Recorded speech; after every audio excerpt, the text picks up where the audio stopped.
Try and catch all of it in there. The camera's catching up to the road, but I can see probably about halfway to the tree line over there. Let me start slowly zooming it in.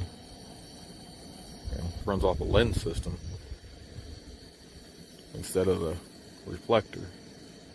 So pretty cool how it works though.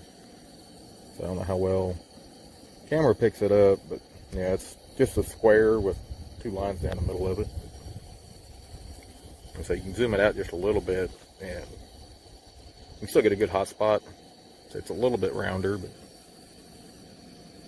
so you can keep zooming it, and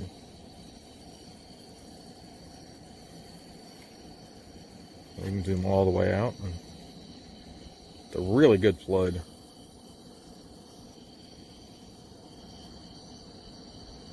And of course my camera doesn't want to focus. There we go.